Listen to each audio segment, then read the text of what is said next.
지난 시간 바울은 모든 것을 품위 있게 하고 질서 있게 하라는 말로 앞부분의 내용을 마무리 지었습니다.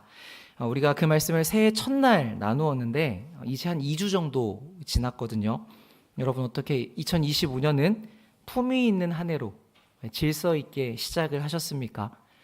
우리가 첫날부터 그런 생각을 품지만 참 어려운 일이라는 걸 이내에 깨닫게 됩니다. 그래서 우리가 이런 시도들을 하고 이런 노력들을 하다가 어느 순간에는 이제 못하겠다라고 놓아버리는 순간도 있죠.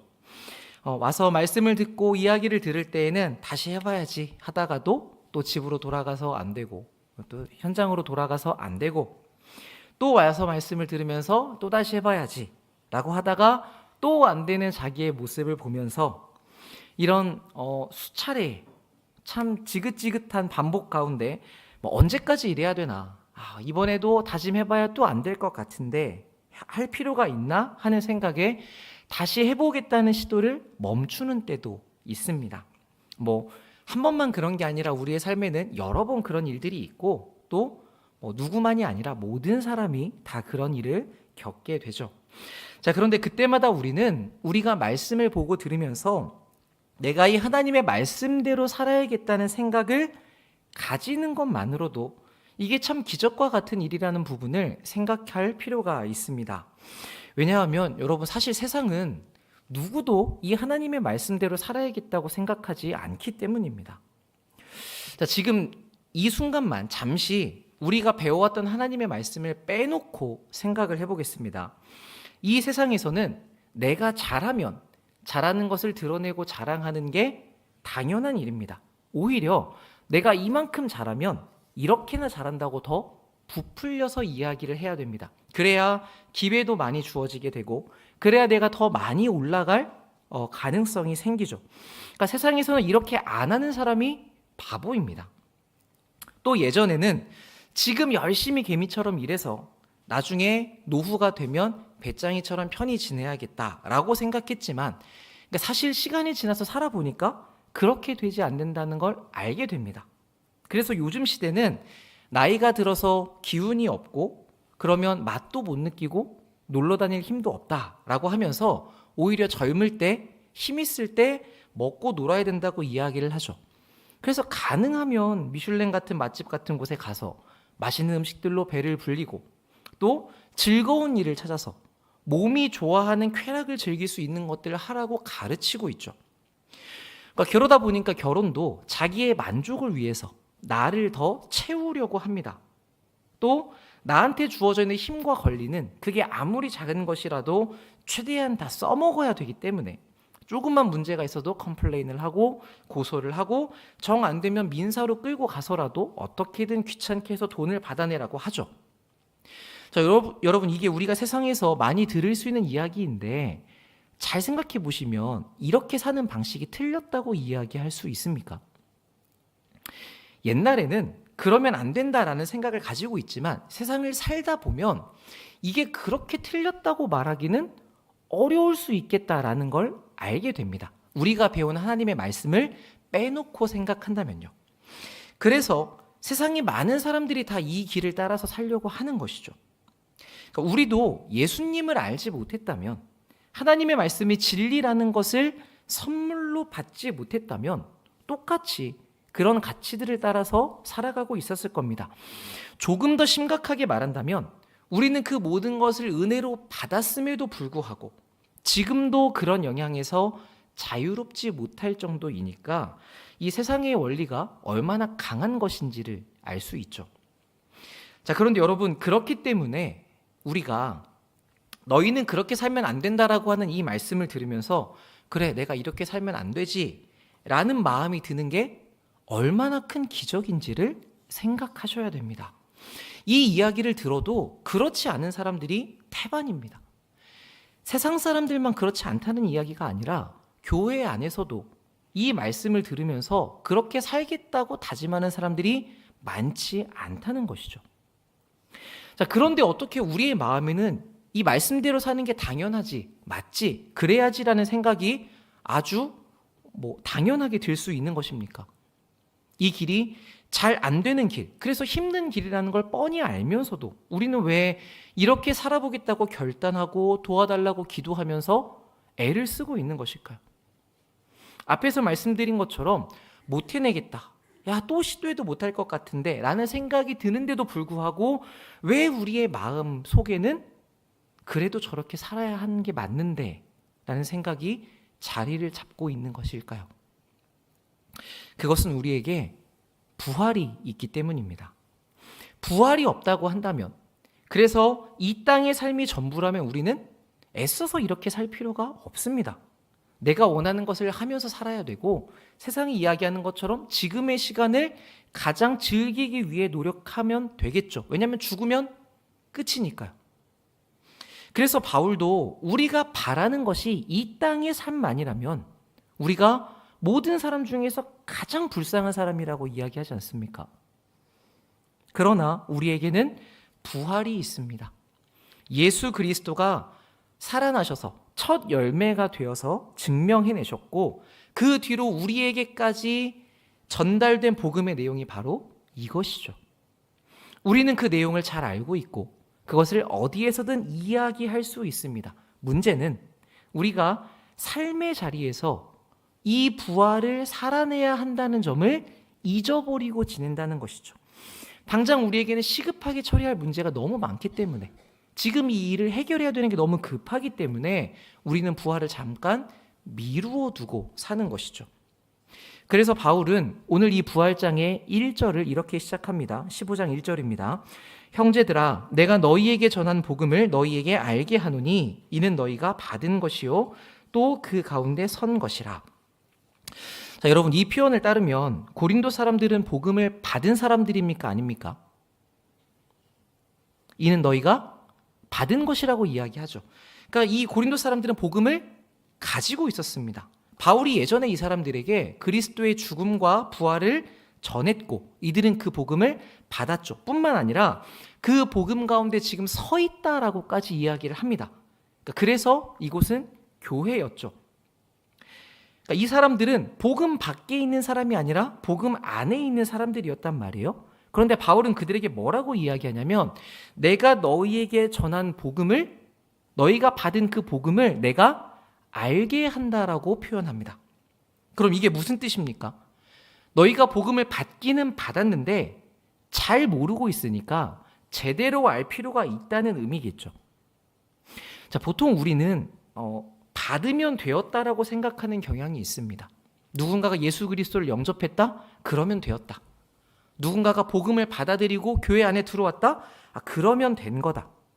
그런데 바울은 받은 것이 끝이 아니라 시작이라고 이야기하는 것처럼 보입니다. 2절 말씀입니다. 너희가 만일 내가 전한 그 말을 굳게 지키고 헛되이 믿지 아니하였으면 그로 말미암아 구원을 받으리라. 자, 여기서 내가 전한 말을 굳게 지킨다라는 것은 무슨 의미일까요? 자, 누군가가 우리 교회를 여러 가지 말로 공격한다고 한번 생각해 봅시다. 그래서 제가 사무실에서 일하고 있는데 저를 갑자기 찾아와서, 목사님, 제가 이야기를 들었는데 이 교회는 돈을 쓰는데 이런 문제가 있다면서요. 또 교회 안에서 이런 다툼이 있다면서요. 교회가 참 문제가 많습니다. 이런 식으로 몰아붙인다고 한번 상상해 보십시오. 그런 일이 있어서 제가 얘기하는 게 아니라 없어서 얘기하는 겁니다. 그렇다고 생각을 해보면 하나도 그런 게 사실이 아닌데, 그런 상황이 되었을 때 제가 그 내용을 대충만 알고 있다면 어떻게 얘기하겠습니까? 그래요? 저는 아닌 걸로 알고 있는데 라고 이야기하겠죠. 거기서 잘해봐야 저는 아닌 걸로 알고 있는데 거기까지는 제가 잘 모르겠으니까 한번 확인해 보겠습니다 라고 하고 돌려보내는 정도일 겁니다. 그럼 이 사람은 돌아가서 뭐라고 하겠습니까? 내가 그 교회 가서 거기 목사님이랑 이야기를 했는데 잘 모르더라. 그래서 내가 확인해보고 똑바로 좀 하시라고 이야기를 했다라고 하지 않겠습니까? 그러니까 사실이 그렇지 않은데 제가 그 사실을 굳게 지키지 못하게 되는 것이죠. 근데 반대로 제가 만약에 그 내용들을 속속이 다 알고 있으면 어떻습니까? 제가 그 일 담당하는 사람인데 그건 이렇게 진행이 된 겁니다. 그러니까 잘못 알고 계시네요. 사실은 이렇습니다라고 이야기를 하겠죠. 어떤 다툼이 있을 때 그게 그렇게 보이실 수는 있는데 사실은 이런 배경 안에서 벌어진 일입니다. 제가 앞뒤 사정을 다 아는데 전혀 그런 거 아니니까 오해를 푸셨으면 좋겠습니다. 라고 사실을 굳게 지켜낼 수 있을 겁니다. 그러니까 마찬가지로 우리가 우리 속에서 아닌데, 그건 아닐 텐데 라고 자기 확신만 갖고 있는 것으로는 지켜낼 수 없는 상황들이 생깁니다. 세상이 그렇게 여러 가지로 우리를 흔들기 때문이죠. 그래서 바울은 내가 전한 그 말을 헛되이 믿지 않았다면이라는 표현을 씁니다. 무작정 실체가 없는 것을 맹신하는 게 아니라 정확한 내용을 가지고 제대로 믿는다는 이야기죠. 이 고린도 교회가 있을 당시에는 바울이 전하는 복음을 공격하는 사람들이 참 많았습니다. 예수는 메시아가 아니다, 또는 예수는 부활하지 않았다라는 여러 가지 공격들이 있었을 겁니다. 그러니까 그런 상황 가운데서 바울이 전해준 이 복음을 굳게 지키려면 이 부활에 대해서 분명하게 알고 있어야 되고 그것을 믿고 있어야 하는 것이죠.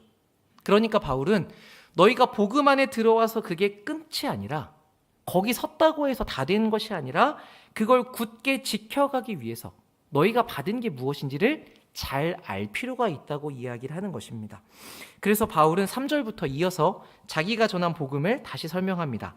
이 복음은 내가 만든 것이 아니라 나도 전해받은 것인데 성경대로 그리스도께서 우리 죄를 위하여 죽으셨고 성경대로 부활하신 일이다. 즉 하나님께서 말씀하신 대로 성취하신 내용이다. 그 다시 사신 예수님이 지금도 살아있는 많은 사람들에게 직접 보이셨고 나도 보았다. 그리고 나서 9절과 10절이 이어지죠. 우리 이 두 절은 같이 한번 읽어보겠습니다. 시작. 나는 사도 중에 가장 작은 자라. 나는 하나님의 교회를 박해하였으므로 사도라 칭함받기를 감당하지 못할 자니라. 그러나 내가 나 된 것은 하나님의 은혜로 된 것이니 내게 주신 그의 은혜가 헛되지 아니하여 내가 모든 사도보다 더 많이 수고하였으나 내가 한 것이 아니요 오직 나와 함께 하신 하나님의 은혜로라. 아멘. 우리가 참 좋아하는 구절이죠. 자, 그런데 여러분 이 15장의 흐름만 놓고 본다면 8절의 끝부분 내게도 보이셨다 다음에 11절 그러므로 나나 그들이나 이같이 전파했다로 가야 더 매끄러운 느낌이 납니다. 그런데 바울은 그 사이에 9절과 10절을 끼워 넣죠. 왜 그랬을까요? 왜 바울은 굳이 자기가 교회를 박해했다는 이 불리한 내용을 여기에 적을 뿐만 아니라 또 10절에서는 그렇지만 내가 모든 사도들보다 더 많이 수고했다고 자랑하는 것 같은 내용을 기록했을까요? 우선은 자기가 부활하신 예수님을 만났다는 이 사실이 자기가 사도라는 것을 방어하는데 도움이 됐을 겁니다. 그런데 그것과 동시에 이 안에는 부활하신 주님을 만난 삶이 어떤 것인지 자기의 인생을 녹여낸 고백이 담겨 있는 것처럼 보입니다. 나는 예수 그리스도의 몸인 교회를 박해하던 사람, 그러니까 은유적으로 표현하자면 그리스도를 창으로 찔렀던 대적자였다. 그래서 사도라는 명칭은커녕 구원받는 일도 감당할 수 없는 사람인데, 그런데 내가 지금 여기에 있는 것은 오직 하나님의 은혜로만 가능한 것이다.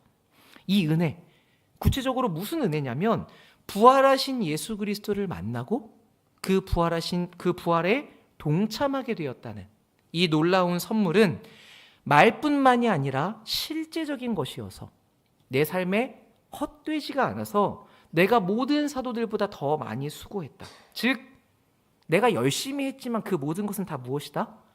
나에게 큰 은혜를 부어주신 하나님의 일 때문에 가능했던 것이다 라고 이야기하는 것이죠. 여러분, 예수 그리스도의 부활은 가장 악한 사람에게도 닿을 수 있습니다.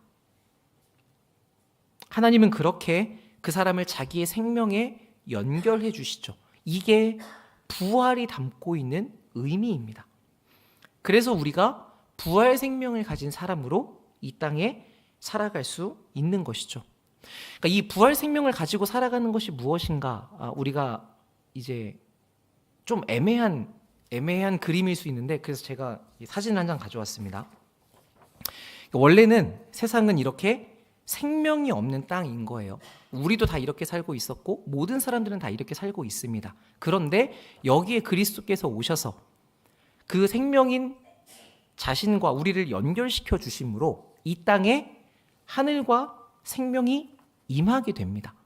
그러니까 우리의 눈으로 볼 때에는 이 사람과 이 사람이 똑같은 사람이고 똑같은 세상을 살고 같이 지내고 있지만 사실상 어떤 일이냐면 땅에 속한 사람과 하늘에 속한 사람이 다른 차원을 같은 공간과 시간 안에서 살아가고 있는 것입니다. 그러니까 바울이 빌립보서에서 너희는 하늘에 속한 자다, 하늘의 시민권을 갖고 있다라고 하는 게 바로 이런 것을 의미하는 것이죠. 그래서 부활이라고 하는 것은 죽은 다음에 우리에게 이루어질 일이 아니라 하나님의 생명에 연결되어 있는, 지금 우리가 이 땅을 살아가고 있는 근원이자 동력이고 우리가 끝까지 붙들고 있어야 되는 내용입니다. 자, 그런데 더 이야기를 이어가기 전에 여기서 이 바울의 표현 한 가지를 좀 더 보고 가겠습니다. 우리가 이 구절을 보면서 종종 내 힘으로 하지 않는다는 게 무엇인가, 하나님의 은혜로 하는 게 무엇인가를 많이 고민하게 되는데, 그러면서 우리는 마치 이게 내가 무언가 막 열심을 내면 안 되고 내가 막 애써 하면 안 되고, 그것보다는 가만히 있고 기도하고 하나님이 하시는 걸 봐야 된다, 저절로 하나님이 하실 것이다 라고 오해하기가 쉬운데, 오늘 이 바울의 고백이 우리에게 좋은 힌트를 줍니다. 바울은 자기가 모든 사람들보다 더 많이 수고했다는 것을 알았습니다. 누군가가 우리에게 수고하셨습니다라고 했을 때 아유 전 아무것도 안 했습니다가 아니라 자기가 얼마나 수고했는지를 객관적으로 이해하고 있었다는 얘기예요. 자, 그렇다면 나는 내 힘으로 하면 안 되니까 아무것도 안 해야 된다, 가만히 있어야 된다는 올바른 방향이 아니겠죠. 오히려 바울의 삶을 본다면 누구보다도 수고하는 것이 맞습니다. 파선을 하고 죽을 위험에 처해도 바울은 복음을 전하기 위해서 계속해서 움직였죠. 다만 그러니까 여러분은 어떻게든지 간에 수고를 해야 됩니다, 죽도록 일해야 됩니다, 이런 표현이 아니라 내가 받은 은혜로 말미암아서 그 일을 해야 됩니다. 그러니까 이 과정과 이 순서가 중요한 것이죠. 우리 처음에 연애할 때에는 참 좋은 시간을 많이 보내는데 결혼하고 나면 그때부터 많이 다툰다고 이야기하시지 않습니까? 그러니까 제가 이제 그런 이야기들을 들어보면 이 일의 시작점은 대부분 난 너무 힘드니까 당신이 좀 해로 시작이 됩니다. 그러면 바로 무슨 얘기가 나옵니까? 너만 힘드냐? 나도 힘들다가 나오죠. 그러면 뭐 나는 밖에서 일하고 왔잖아, 나는 집에서 애를 봤잖아, 이렇게 이제 끝나지 않는 싸움이 이제 진행이 됩니다. 자, 그런데 이것과는 다른 양상이 벌어지는 때도 있습니다. 그게 언제입니까? 집에 와보니까 아내가 엄청 피곤한 얼굴로 집안일을 다 하고 아이를 보고 있는데도 들어온 남편을 보면서 오늘 일하느라 참 고생 많았지, 좀 쉬어요 라고 이야기를 할 때, 물론 이게 이제 동화와 같은 이야기라는 걸 저도 잘 아는데 근데 이제 가정을 해보자면 그럴 때 남편의 눈에 볼 때는 분명히 내 아내도 힘든 게 다 보이는데 거기서 나를 생각해주고 이해해주고 배려해주는구나 라는 마음을 느끼면 그때 달라지는 거죠. 그때 진짜로 쉬는 남편은 많이 혼나야 됩니다. 그 마음을 느끼면 당신도 힘든데 어떻게 내가 그렇게 하냐, 좀 도와줄게 라고 하면서 집안일을 거들든지 일을 하겠죠.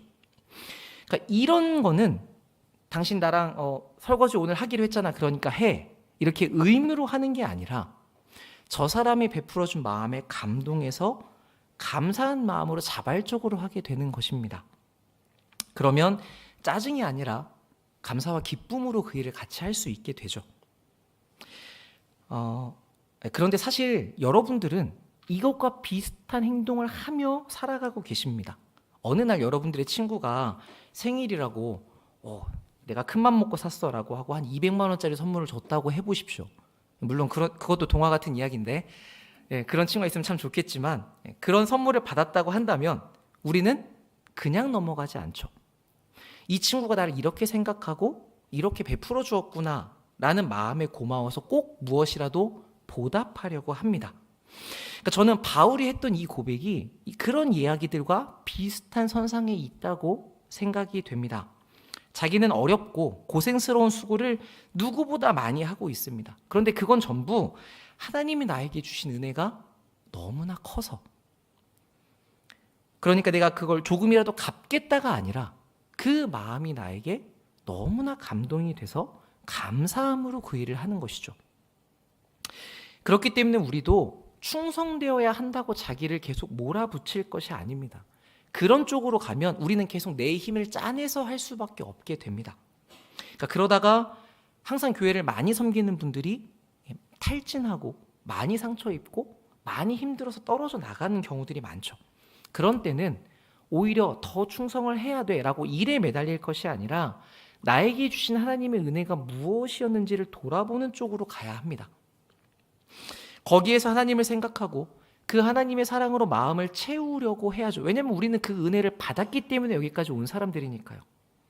여러분이 그것을 다시 생각하다 보면, 그 십자가 아래서 그 은혜를 채우시다 보면 감사가 차오르고, 그때 우리는 다시 해보겠다는 마음이 샘솟게 됩니다. 그래야 우리가 자발적으로 결단하며 움직일 수 있죠. 이게 은혜로 수고하게 되는 장면입니다. 이걸 바울이 내가 받은 은혜가 헛되지 않았다라고 표현을 하죠. 은혜가 일을 해서 결과를 남긴 겁니다. 자, 그런데 우리의 삶을 돌아보면 어떻습니까? 우리가 받은 은혜들이 참 많이 있잖아요. 우리가 이렇게 일상생활을 하는 것도, 생명을 유지하는 것도, 또 이렇게 예배할 수 있는 것도 다 하나님이 주시는 은혜들인데, 그렇게 우리가 받은 은혜들을 가지고 하나님을 향한 일에 기쁘게 수고하고 계십니까? 아니면 은혜를 받았음에도 거기까지 도달하지 못하고 헛되게 텅 빈 것처럼 다 쏟아버리고 계십니까?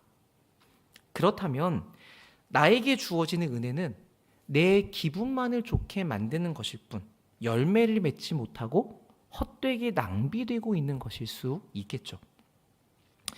하나님은 항상 우리에게 은혜를 부어주십니다.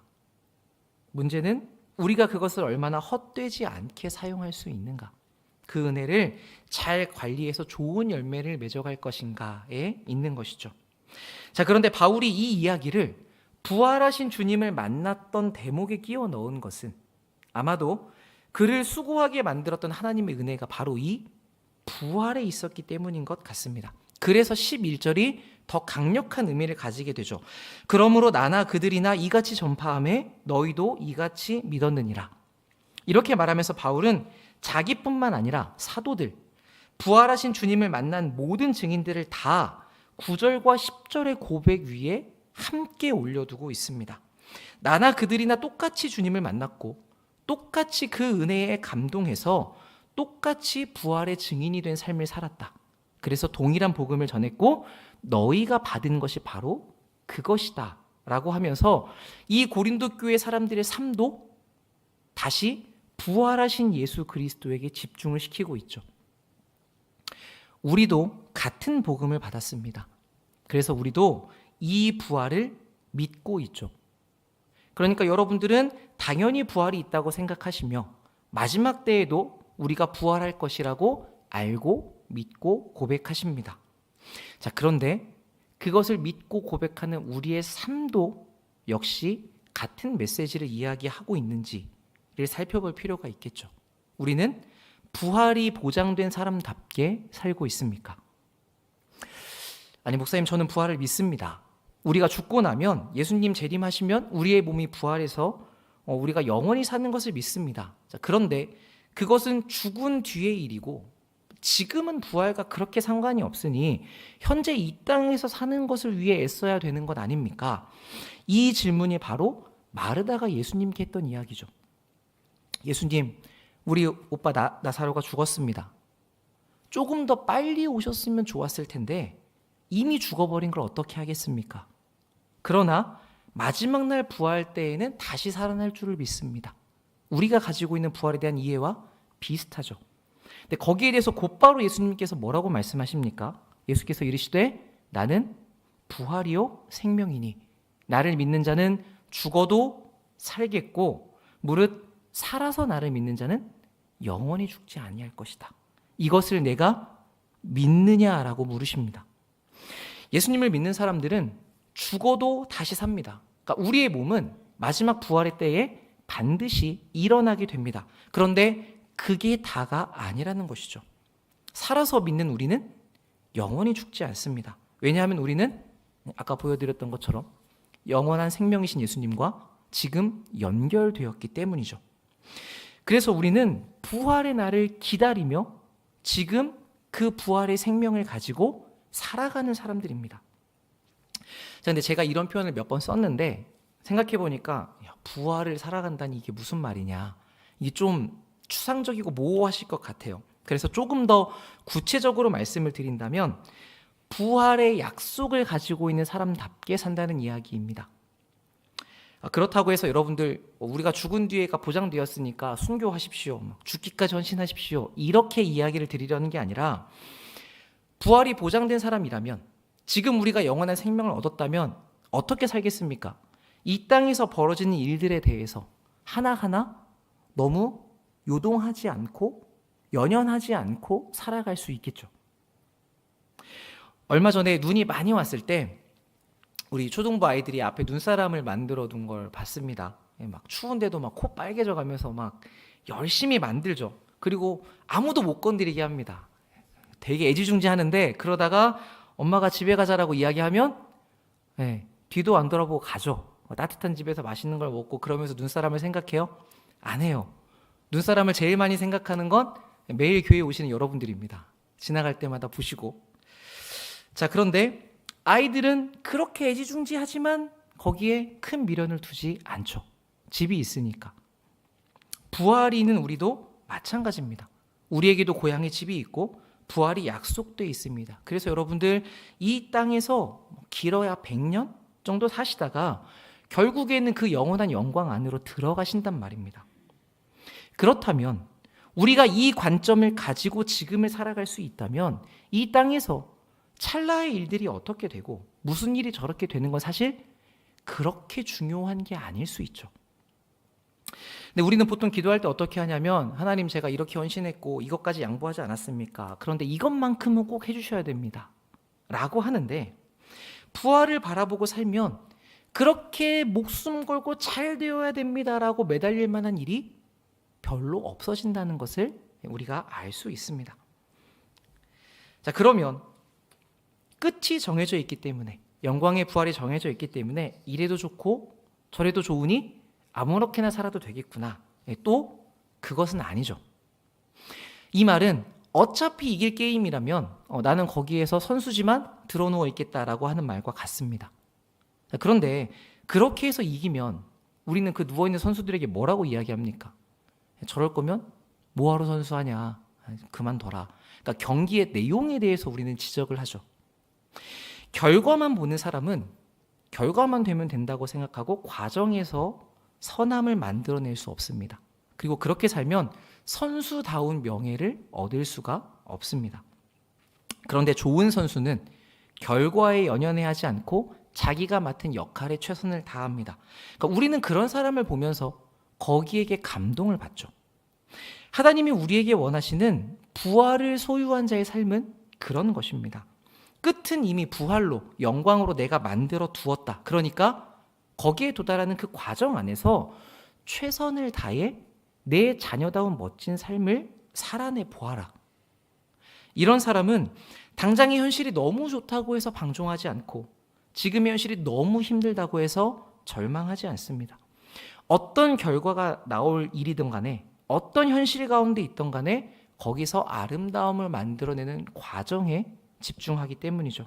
그래서 부활 생명을 가진 사람, 지금 부활을 살아내는 사람만이 현재에 자신이 해낼 역할에 충실할 수 있습니다.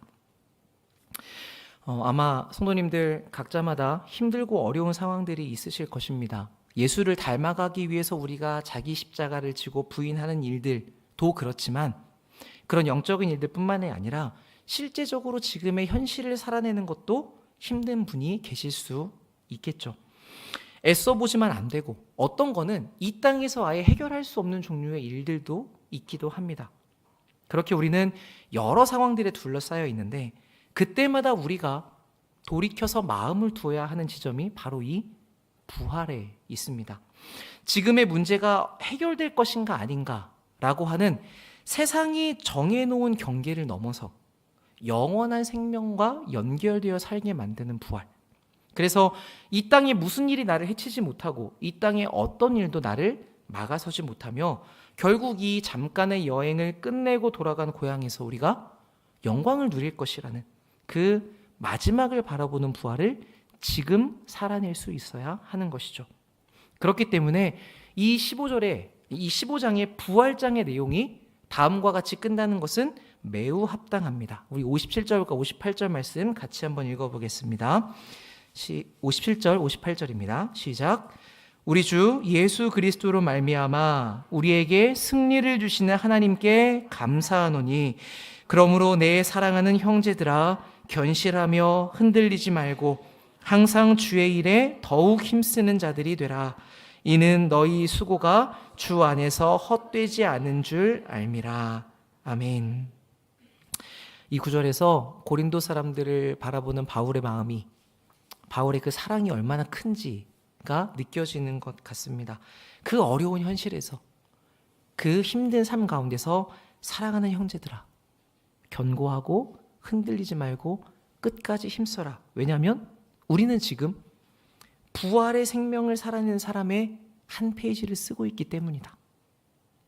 그렇기 때문에 여러분의 삶, 여러분의 모든 순간이 주 안에서 헛된 순간이 없는 것이죠. 그렇기 때문에 여러분 자신이 있는 자리에서 내가 지금 부활 생명을 가진 자로서의 삶을 기억하시고 할 수 있는 최선을 하나님께 드리시면 좋겠습니다. 그게 지금 여러분들이 서 있는 복음의 자리입니다. 여러분 이 내용을 분명하게 아셔서 세상에서 가장 불쌍한 사람 아니냐 이런 말에 속지 마시고 끝까지 기쁨으로 경주해 가시는 부활 생명을 가진 주의 백성들 되시기를 예수님의 이름으로 축복합니다. 아멘. 우리 잠시